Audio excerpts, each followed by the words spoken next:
ಗಳಲ್ಲಿ ಜಿಮ್ಮಲ್ಲೂ ಕೂಡ ತುಂಬಾ ವೇಟ್ ಲಿಫ್ಟಿಂಗ್ ಮಾಡುವಂಥದ್ದು, ಅಂದ್ರೆ ತುಂಬಾ ಭಾರ ಇರೋ ಪದಾರ್ಥಗಳನ್ನ ಎತ್ತುವಂಥದ್ದಾಗಿರ್ಬೋದು. ಅಂದ್ರೆ ಇನ್ಕ್ರೀಸ್ಡ್ ಅಬ್ಡೋಮಿನಲ್ ಪ್ರೆಷರ್ ಅಂತ ಹೇಳಿ ಕರಿತೇವೆ. ಅಂದ್ರೆ ಹೊಟ್ಟೆಯ ಭಾಗದಲ್ಲಿ ಮಾಂಸಖಂಡಗಳು ಯಾವಾಗ ಅದು ಪ್ರೆಷರ್ ಉಂಟಾಗ್ತಾ ಹೋಗ್ತಾ ಇರತ್ತೆ, ಒತ್ತಡಕ್ಕೆ ಒಳಗಾಗ್ತಾ ಹೋಗ್ತಾ ಇರತ್ತೆ. ನೀವು ಜಿಮ್ ಅಂದಾಗ ನನ್ಗೊಂದು ವಿಚಾರ ಜ್ಞಾಪಕ ಬಂತು. ಇತ್ತೀಚಿನ ದಿನಗಳಲ್ಲಿ ಪ್ರತಿ ಒಂದು ಏರಿಯಾಗೆ ಎರಡೆರಡು ಜಿಮ್ಗಳನ್ನ ನಾವು ನೋಡ್ತಾ ಇದೀವಿ. ಇವತ್ತು ಜನಕ್ಕೆ ಒಂಥರ ಫ್ಯಾಷನ್, ತುಂಬಾ ಚೆನ್ನಾಗಿ ಕಾಣ್ಬೇಕು, ನಾವು ಹೆಲ್ದಿ ಆಗಿರ್ಬೇಕು ಅಂತ. ಅಫ್ಕೋರ್ಸ್ ಎಸ್, ಹೆಲ್ದಿ ಆಗಿರ್ಬೇಕು. ಆದ್ರೆ ಅದರಲ್ಲಿರೋ ಒಂದು ವಿಚಾರ ಏನು ಅಂತಂದ್ರೆ, ಕೇವಲ ನೋಡೋಕಷ್ಟೇ ನಾವು ಫಿಟ್ ಆಗಿದ್ರೆ ಸಾಲದು, ಆರೋಗ್ಯನೂ ಕೂಡ ಅಷ್ಟೇ ಫಿಟ್ ಆಗಿ ಇಟ್ಕೋಬೇಕಲ್ಲ. ಅಂದ್ರೆ ಒಳಗಡೆ ನಮ್ಮ ದೇಹದಲ್ಲಿರುವಂತಹ ಮಿಷನ್ಸ್ ಇದೆಯಲ್ಲ, ಅದನ್ನು ಕೂಡ ನಾವು ಆರೋಗ್ಯಕರವಾಗಿ ಇಟ್ಕೊಳ್ಳೋದು ಬಹಳನೇ ಮುಖ್ಯ. ಆಚೆ ನೋಡೋದಕ್ಕೆ ಎಷ್ಟು ಚೆನ್ನಾಗಿ ಕಾಣ್ತೀವೋ, ಒಳಗಡೆ ಕೂಡ ಆರೋಗ್ಯನ ಅಷ್ಟೇ ಚೆನ್ನಾಗಿ ಇಟ್ಕೊಳ್ಳೋದು ಮುಖ್ಯ. ಡಾಕ್ಟರ್ ಆಗ್ಲೇ ನೀವು ಹೇಳ್ದಾಗೆ ಜಿಮ್ ಇಂದ ವೇಟ್ ಲಿಫ್ಟಿಂಗ್ ಆಗಿರ್ಲಿ ಅಥವಾ ಅದನ್ನೆಲ್ಲ ಬಾಡಿ ಶೇಪ್ ಕೊಡುತ್ತೆ, ಆದ್ರೆ ಅದು ಎಷ್ಟು ಆರೋಗ್ಯಕ್ಕೆ ಸಹಾಯ ಮಾಡುತ್ತೆ ಅಂತ ಗೊತ್ತಿಲ್ಲ. You need to carry on. ಖಂಡಿತ. ಸೊ ಜಿಮ್ ಅಲ್ಲಿ ಏನ್ ಮಾಡ್ತಾರೆ, ಪ್ರೋಟೀನ್ ಪೌಡರ್ಸ್ ಗಳನ್ನ ತಗೊಳ್ಳುವಂಥದ್ದು. ಎಷ್ಟೋ ಸಮಸ್ಯೆಗಳು ಈ ಪ್ರೋಟೀನ್ ಪೌಡರ್ಸ್ ಇಂದ ಕೂಡ ನಮ್ಮ ಕಿಡ್ನಿ ಮೇಲೆ ಅಫೆಕ್ಟ್ ಆಗಿರುವಂತಹ ಪೇಷಂಟ್ ಗಳನ್ನ ನಾವು ನೋಡಿದೀವಿ. ಮತ್ತೆ ವೇಟ್ ಲಿಫ್ಟಿಂಗ್ ಆಗಿರ್ಬೋದು, ಅಂದ್ರೆ ತುಂಬಾ ಭಾರ ಇರೋ ಪದಾರ್ಥಗಳನ್ನ ಎತ್ತುತ್ತಾ ಹೋಗ್ತಾ ಇರ್ತಾರೆ. ಸೊ ಅದರಿಂದ ಕಾಲಿನ ರಕ್ತನಾಳಗಳ ಮೇಲೆ ಒತ್ತಡ ಅನ್ನೋದು ತುಂಬಾನೇ ಹೆಚ್ಚಾಗ್ತಾ ಹೋಗ್ತಾ ಇರುತ್ತೆ. ವೇನ್ಸಿನ ಒಂದು ವ್ಯಾಲ್ವ್ ತಿನ್ನಾಗ್ತಾ ಹೋಗ್ತಾ ಇರತ್ತೆ. ಮತ್ತೆ ಕ್ರಾನಿಕ್ ಕಾನ್ಸ್ಟಿಪೇಷನ್ ಅಂದ್ರೆ ದೀರ್ಘಕಾಲದ ಮಲಬದ್ಧತೆ ಅಂತ ಹೇಳಿ ಕರಿತೇವೆ. ತುಂಬಾ ಈ ಮಲ ವಿಸರ್ಜನೆ ಮಾಡ್ಬೇಕಾದ್ರೆ ತುಂಬಾ ಜನ ಮುಕ್ಕಿ ಹೋಗುವಂತದ್ದು ನಾವು ನೋಡ್ತೇವೆ. ಇದರಿಂದ ಏನಾಗುತ್ತೆ, ಕೆಳಗಡೆ ಇರುವಂತ ಒಂದು ಕಾಲಿನ ರಕ್ತನಾಳಗಳ ಮೇಲೆ ಒತ್ತಡ ಅನ್ನೋದು ಬಿದ್ದು, ಸೊ ಈ ರೀತಿಯ ಕ್ರಾನಿಕ್ ಕಾನ್ಸ್ಟಿಪೇಷನ್ ಪೇಷಂಟ್ಸ್ ಅಲ್ಲೂ ಕೂಡ ನಾವು ಈ ವೆರಿಕೋಸ್ ವೇನ್ಸ್ ನೋಡಬಹುದಾಗುತ್ತೆ. ಬಟ್ ಮಹಿಳೆಯರು ತುಂಬಾ ಜನ ನೀವು ಹೇಳ್ದಂಗೆ ಜಿಮ್ ಗಳಿಗೆ ಹೋಗ್ತಾರೆ, ಡಯಟ್ ಅನ್ನೋದು ಮಾಡ್ತಾರೆ. ಸೊ ಡಯಟ್ ಅಂದ್ರೆ ಉಪವಾಸ ಇರುವಂತದ್ದು ಅಂತ ಜನ ತಿಳ್ಕೊಂಡಿದ್ದಾರೆ. ಸೊ ಖಂಡಿತ ಡಯಟ್ ಅಂದ್ರೆ ಉಪವಾಸ ಇರುವಂತದ್ದಲ್ಲ. ಸೊ ನಮ್ಮ ದೇಹಕ್ಕೆ ಏನ್ ಬೇಕೋ ಆ ಪ್ರಮಾಣದಲ್ಲಿ ಆಹಾರ ಪದಾರ್ಥಗಳನ್ನ ತಗೊಳ್ಳುವಂತದ್ದು, ಆ ಕ್ಯಾಲರಿಗಳನ್ನ ಬರ್ನ್ ಮಾಡ್ಕೊಳ್ಳುವಂತದ್ದು ಡಯಟ್ ಅಂತ ಹೇಳ್ಬೋದಾಗುತ್ತೆ. ಡಾಕ್ಟರ್, ಇನ್ನೊಂದು ಕಾಲ್ ನ ತಗೊಳ್ಳೋಣ. ಹಲೋ ಹಲೋ, ಯಾರು ಮಾತಾಡೋದು? ನಿಮ್ ಹೆಸರೇನು? ನನ್ನ ಹೆಸರು ದೀಪಾ ಅಂತ, ಹುಬ್ಳಿಲಿಂದ ಕಾಲ್ ಮಾಡ್ತಾ ಇದ್ದೀನಿ ಮ್ಯಾಮ್. ಹುಬ್ಳಿಯಿಂದ ಕಾಲ್ ಮಾಡ್ತಿದ್ದೀರಿ? ಹುಬ್ಳಿಯವ್ರು ನೀವು? ಆರಾಮದಿರಿ? ಹಾ, ಆರಾಮಿದ್ದೀನಿ ಮ್ಯಾಮ್. Okay. ನೋಡ್ಕೊಂಡು ತುಂಬಾ ಖುಷಿ ಆಯ್ತು. Thank you, thank you. ಮಾತಾಡೋದೆಲ್ಲ ಬೆಂಗಳೂರು ಭಾಷೆ ಆಗ್ಬಿಟ್ಟೈತಿ ನಿಮ್ಗೆ, ಹುಬ್ಳಿ ಭಾಷೆ ಮರ್ತು ಹೋಗಿರೇನ್ರಿ ನೀವು? ದೀಪಾ ಅವರೇ, ಲೈಕ್ ಈ ಕಾರ್ಯಕ್ರಮನ ನೋಡ್ತಾ ಕತೀನಿ ಅಂತ ಹೇಳಿದ್ರಿ.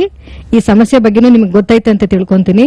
ನಿಮ್ಗೆ ಏನೇ ಪ್ರಶ್ನೆ ಇದ್ರು ನೇರವಾಗಿ ನೀವು ಡಾಕ್ಟರ್ ಹತ್ರನೇ ಮಾತಾಡ್ರಿ. Doctor please. ಹಲೋ, ನಮಸ್ಕಾರ ಸರ್. ಮೇಡಮ್ ಹೇಳಿ, ಏನ್ ಸಮಸ್ಯೆ ವಿಷಯ ಆಗಿ? ಸರ್, ನಿಮ್ ಕಾರ್ಯಕ್ರಮ ನೋಡ್ತಾ ಇದ್ದೇನೆ. ನಾನ್ ಮುಂಚೆನೆ ಈ ತರ ಪ್ರಾಬ್ಲಮ್ ಆಗಿತ್ತು. ನಾನು ಪ್ರೆಗ್ನೆಂಟ್ ಇದ್ದಾಗ. ಓಕೆ. ಅವಾಗಿನ ಟ್ರೀಟ್ಮೆಂಟ್ ತಗೊಂಡಿಲ್ಲ, ಕಮ್ಮಿ ಆಗಿತ್ತು ನನಗ. ಬಟ್ ಇವಾಗ ನನಗೆ ಅದೇ ತರ ತುಂಬಾ ಕಾಲಲ್ಲಿ ನೋವು ಕಾಣಿಸ್ಕೊತಾ ಇದೆ ನನಗೆ. ಮತ್ತ ಜಾಸ್ತಿ ಹೊತ್ತು ನಿಂತ್ಕೊಂಡು ಕೆಲಸ ಮಾಡಕ್ ಆಗ್ತಾ ಇಲ್ಲ. ಓಕೆ. ಈಗ ಡೆಲಿವರಿ ಆಗಿ ಎಷ್ಟು ದಿನ ಆಯ್ತು ನಿಮ್ಗೆ? 4 ವರ್ಷ ಆಗಿದೆ ಸರ್. ಓಕೆ. 4 ವರ್ಷದ ಮುಂಚೆ ಈ ಸಮಸ್ಯೆ ಇತ್ತು? ಹೌದು. ಓಕೆ. ನಿಮ್ ತಾಯಿಗೆ ಏನಾದ್ರೂ ಗರ್ಭಾವಸ್ಥೆ ಸಮಯದಲ್ಲಿ ಈ ಸಮಸ್ಯೆ ಉಂಟಾಗುವಂತದ್ದು ಏನಾದ್ರೂ ಆ ತರದ ಸಮಸ್ಯೆಗಳಿತ್ತಾ? ಹಾ ಸರ್, ಇತ್ತು ಸರ್ ಮುಂಚೆ. ಓಕೆ. ಸೊ ಪ್ರೆಗ್ನೆನ್ಸಿಲಿ ನಾವು ಫಿಸಿಯೋಲಾಜಿಕಲಿ ನಾವು ನೋಡ್ತೇವೆ, ಬಿಕಾಸ್ ಗರ್ಭಕೋಶದಲ್ಲಿ ಮಗು ಬೆಳೀತಾ ಇರುತ್ತೆ. ಸೊ ಅದರ ವೇಟು ಕಾಲಿನ ರಕ್ತನಾಳಗಳ ಮೇಲೆ ಬೀಳ್ಬೋದು. ಸೊ ಆ ಸಮಯದಲ್ಲಿ ಬ್ಲಡ್ ವಾಲ್ಯೂಮ್ ಅನ್ನೋದು ಹೆಚ್ಚಿರುತ್ತೆ ದೇಹದಲ್ಲಿ, ಮತ್ತೆ ಫಿಸಿಕಲ್ ಆಕ್ಟಿವಿಟೀಸ್ ಕಡಿಮೆ ಇರೋದ್ರಿಂದ ಈ ರೀತಿಯ ಒಂದು ವೆರಿಕೋಸಿಟಿ ಬರುವಂತ ಸಾಧ್ಯತೆಗಳು ಖಂಡಿತ ಇರುತ್ತೆ. ಬಟ್ ಒಂದು 30% ಹೆಣ್ಮಕ್ಳಲ್ಲಿ ಏನಾಗುತ್ತೆ, ಆಫ್ಟರ್ ಡೆಲಿವರಿ ಇದು ತಾನಾಗೆ ಗ್ರಾಜುಯಲ್ ಆಗಿ ಇಂಪ್ರೂವ್ಮೆಂಟ್ ಆಗುತ್ತೆ. ಬಟ್ ನಿಮ್ಮ ಕೇಸಲ್ಲಿ ಅದು ಕ್ಯಾರಿ ಓವರ್ ಆಗಿದೆ. ಬಟ್ ಯಾವುದೇ ರೀತಿ ಆತಂಕ ಆಗ್ಲಿ ಭಯ ಆಗ್ಲಿ ಪಡುವಂತದ್ದು ಬೇಡ. ಸೊ ನಿಮ್ಮ ಮನೆಗೆ ಯಾವುದು ನಮ್ಮ ಹೋಮಿಯೋಪತಿ ಶಾಖೆ ಹತ್ತದ ಬ್ರಾಂಚ್ ಆಗುತ್ತೆ, ಬಂದು ಭೇಟಿಯಾಗಿ. ದೀಪಾ ಅವರೇ, ಕರೆ ಮಾಡಿದಕ್ಕೆ ತುಂಬಾ ಧನ್ಯವಾದಗಳು. ಹುಬ್ಳಿಯವರಿಂದ ಯಾರೇ ಕರೆ ಮಾಡ್ಲಿ, ನನಗೆ ಬಹಳ ಖುಷಿ ಆಗ್ತೈತಿ. ಈ ಕಾರ್ಯಕ್ರಮಕ್ಕೆ ನೀವು ಕರೆ ಮಾಡಿ ಡಾಕ್ಟರ್ ಹತ್ರ ಎಲ್ಲ ಪ್ರಶ್ನೆಗಳು ಕೇಳಿ ಈ ಸಮಸ್ಯೆಗಳು ಬೇಗ ನಿಮಗೆ ವಾಸಿ ಆಗ್ಲಿ ಅಂತ ನಾನು ಕೂಡ ಆಶಿಸ್ತೇನ್ರಿ. ಧನ್ಯವಾದಗಳು ಕಾಲ್ ಮಾಡಿದಕ್ಕೆ. ನಮ್ಮ ಹೋಮಿಯೋಪತಿಯಿಂದ ಈ ವೀಕ್ಷಕರಿಗೆ ಒಂದು ವಿಚಾರ ತಿಳಿಸಿ. ಈ ಕಾಯಿಲೆಯಲ್ಲಿ ಎಷ್ಟು ಸ್ಟೇಜಸ್ಗಳಿರುತ್ತೆ ಅಂತ, ಎಷ್ಟು ಹಂತಗಳಿದಾವೆ ಅಂತ, ಯಾವ ಹಂತ ಇದು ಡೇಂಜರಸ್ ಅಂತ? ಸೊ ವೆರಿಕೋಸ್ ವೇನ್ಸ್ ಅಲ್ಲಿ ನಾವು 6 ಹಂತಗಳನ್ನ ನಾವು ನೋಡಬಹುದಾಗುತ್ತೆ. ದೇರ್ ಆರ್ 6 ಸ್ಟೇಜಸ್ ಅಂತಾನೆ ಹೇಳ್ಬೋದು. ಮೊದಲನೇ ಸ್ಟೇಜ್ ಅಲ್ಲಿ ನಾವು ಏನೇನ್ ಲಕ್ಷಣಗಳನ್ನ ನೋಡ್ತೇವೆ ಅಂತ ಹೇಳಿದ್ರೆ, ಈ ಸ್ಪೈಡರ್ ವೇನ್ಸ್ ಲಕ್ಷಣಗಳನ್ನ ನಾವು ನೋಡಬಹುದು. ನಾನು ಹೇಳಿದೆ, ಜೇಡ ಹೇಗೆ ಕಟ್ಟುತ್ತೆ ಆ ರೀತಿ ನಮ್ಮ ಕಾಲಿನ ರಕ್ತನಾಳಗಳು, ಎಕ್ಸ್ಪೆಷಲಿ ಸೂಪರ್ಫಿಷಿಯಲ್ ವೇನ್ಸ್ ನಮ್ಮ ಕಾಲ್ ಮೇಲೆ ಕಾಣುತ್ತೆ. ಓಕೆ. ಆ ಸ್ಟೇಜ್ ಅಲ್ಲಿ ಸ್ವಲ್ಪ ಜನಕ್ಕೆ ನೋವು ಇರ್ಬೋದು, ಸ್ವಲ್ಪ ಜನಕ್ಕೆ ನೋವು ಇಲ್ದೇರು ಕೂಡ ಇರ್ಬೋದಾಗತ್ತೆ. ಇದು ಮೊದಲನೇ ಹಂತದ ಒಂದು ವೆರಿಕೋಸ್ ವೇನ್ಸ್ ಅಂತ ಹೇಳಿ ಕರಿಬಹುದು. ಎರಡನೇ ಹಂತಕ್ಕೆ ಸ್ವಿಚ್ ಆನ್ ಆಯ್ತು ಅಂತ ಹೇಳಿದ್ರೆ, ಸೊ ಸೂಪರ್ಫಿಷಿಯಲ್ ವೇನ್ಸ್ ಅಫೆಕ್ಟ್ ಆಗಿರೋದು ನೆಕ್ಸ್ಟ್ ಡೀಪರ್ ವೇನ್ಸ್ ಗೆ ಅಫೆಕ್ಟ್ ಆಗ್ತಾ ಹೋಗ್ತಾ ಇರುತ್ತೆ. ಡೀಪರ್ ವೇನ್ಸ್ ನಮ್ಮ ಕಣ್ಣಿಗೆ ಕಾಣೋದಿಲ್ಲ, ಇದು ಮಾಂಸಖಂಡದ ಒಳಗಡೆ ಇರುವಂತ ಒಂದು ರಕ್ತನಾಳಗಳು. ಸೊ ಇದು ಯಾವಾಗ ಅಫೆಕ್ಟ್ ಆಗ್ತಾ ಹೋಗ್ತಾ ಇರುತ್ತೆ, ಅಲ್ಲಿನ ವ್ಯಾಲ್ವ್ಸ್ ಯಾವಾಗ ವೀಕ್ ಆಗ್ತಾ ಹೋಗ್ತಾ ಇರುತ್ತೆ, ಸೊ ಆಗ ರಕ್ತನಾಳಗಳು ತುಂಬಾ ಉಬ್ಬುವಿಕೆಗೆ ಕಾಣ್ಬರುವಂತದ್ದು, ಟ್ವಿಸ್ಟ್ ಆಗಿರುತ್ತೆ, ಜಿಗ್ಜಾಗ್ ಪ್ಯಾಟರ್ನ್ ಇರ್ತಾ ಹೋಗ್ತಾ ಇರುತ್ತೆ. ನಾವೀಗ ವಿಜುವಲ್ಸ್ ಅಲ್ಲಿ ನೋಡ್ಬೋದು ಯಾವ ರೀತಿ ಆ ರಕ್ತನಾಳಗಳು ತುಂಬಾನೇ ದಪ್ಪ ಆಗ್ತಾ ಹೋಗ್ತಾ ಇರುತ್ತೆ. ಸೊ ಪ್ಯಾಲ್ಪೇಟ್ ಮಾಡಿದಾಗ ತುಂಬಾ ಸಾಫ್ಟ್ ಇರ್ತಾ ಹೋಗ್ತಾ ಇರುತ್ತೆ, ನೋಡೋದಕ್ಕೆ ಒಂದು ಭಯಂಕರವಾದ ಒಂದು ಫೀಲ್ ಆಗ್ತಾ ಹೋಗ್ತಾ ಇರುತ್ತೆ. ಸೊ ಇದು ಎರಡನೇ ಹಂತವಾದ ಒಂದು ಸ್ಟೇಜ್ ಅಂತಾನೆ ಹೇಳ್ಬೋದಾಗತ್ತೆ. ಮೂರನೇ ಹಂತದಲ್ಲಿ ಏನಾಗುತ್ತೆ, ಆ ರಕ್ತನಾಳಗಳ ಉಬ್ಬುವಿಕೆಗೆ ಜೊತೆಗೆ ಕಾಲು ಊತ ಬರಕ್ಕೆ ಸ್ಟಾರ್ಟ್ ಆಗುತ್ತೆ. ಸೊ ಈ ಲಕ್ಷಣದಲ್ಲಿ ಏನಾಗುತ್ತೆ, ಸೊ ಈಗ ರಕ್ತನಾಳಗಳ ಶಕ್ತಿ ಕಡಿಮೆ ಆಗ್ತಾ ಹೋಗ್ತಾ ಇದೆ, ಹೃದಯದಿಂದ ರಕ್ತ ಕಾಲ್ಗೆ ಹೋಗಿದೆ ಬಟ್ ಕಾಲಿಂದ ಹೃದಯಕ್ಕೆ ಬರ್ತಾ ಇಲ್ಲ.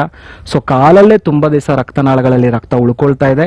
So that is a bad blood, ಅಂದ್ರೆ ಯಾವುದೇ ರೀತಿ ಅದು ಡಿಆಕ್ಸಿಜನೇಟೆಡ್ ಬ್ಲಡ್ ಅಂತ ಹೇಳ್ತೀವಿ ಅಥವಾ ಅಶುದ್ಧ ರಕ್ತ ಅಂತ ಹೇಳಿ ಕರಿತೇವೆ. ತುಂಬಾ ದಿವಸ ನಮ್ಮ ಕಾಲಲ್ಲಿ ಅಶುದ್ಧ ರಕ್ತ ಉಳ್ಕೊಳ್ತು ಅಂದ್ರೆ ಈ ರೀತಿಯ ಕಾಲು ಊತ ಬರುವಂತದ್ದು, ಪಿಟ್ಟಿಂಗ್ ಎಡಿಮಾ ಅಂತ ಹೇಳ್ತೀವಿ, ಪಾದದಲ್ಲಿ ಊತ ಕಂಡು ಬರುವಂತದ್ದು, ಅಥವಾ ಇಡೀ ಈ ಮಂಡಿಯ ಕೆಳಗಡೆ ಭಾಗದಲ್ಲಿ ಊತ ಕಂಡು ಬರುವಂತದ್ದು, ರೆಡ್ನೆಸ್ ಕಾಣುವಂತದ್ದು, ಮುಟ್ಟದಾಗ ತುಂಬಾ ಹೀಟ್ ಇರುತ್ತೆ, ಟೆಂಪರೇಚರ್ ವೇರಿಯೇಷನ್ಸ್ ನಾವು ನೋಡ್ತಾ ಹೋಗ್ಬೋದಾಗತ್ತೆ. ಇದು ನಾವು 4ನೇ ಅಂತ ನಾವು ಹೇಳ್ಬೋದಾಗತ್ತೆ. ಸೊ ಈ 5ನೇ ಹಂತ 6ನೇ ಹಂತದಲ್ಲಿ ಏನಾಗುತ್ತೆ, ಸೊ ಈ ವೆರಿಕೋಸ್ ಅಲ್ಸರ್ ಈಗ ಯಾವಾಗ ಇದು ಕಾಲು ಊತ ಬರಕ್ಕೆ ಸ್ಟಾರ್ಟ್ ಆಗುತ್ತೆ, ನೆಕ್ಸ್ಟ್ ಕಾಲು ರಕ್ತನಾಳಗಳಲ್ಲಿ ಯಾವಾಗ ರಕ್ತ ಉಳ್ಕೊಳ್ಳುತ್ತೆ ಆ ಭಾಗದ ಚರ್ಮ ಕೂಡ ಕಪ್ಪಾಗಕ್ಕೆ ಸ್ಟಾರ್ಟ್ ಆಗುತ್ತೆ. ಸೊ ಮೆಡಿಕಲ್ ಇದನ್ನ ನಾವು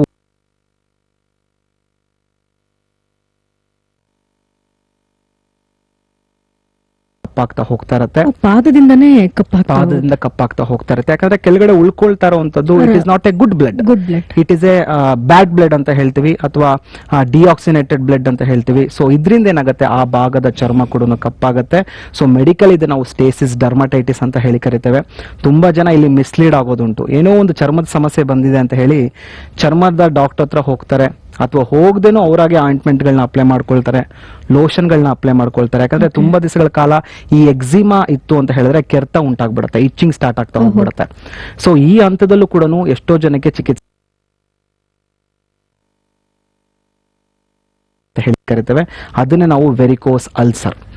ಸೊ ವೆರಿಕೋಸ್ ಅಲ್ಸರ್ ಇಂದ ಬಳಲ್ತಾರವ್ರಿಗೆ ಮಾತ್ರ ಗೊತ್ತು ಎಷ್ಟೆಲ್ಲ ಸಮಸ್ಯೆಗೆ ಅವ್ರು ಒಳಗಾಗಿದ್ದಾರೆ ಅನ್ನೋದು.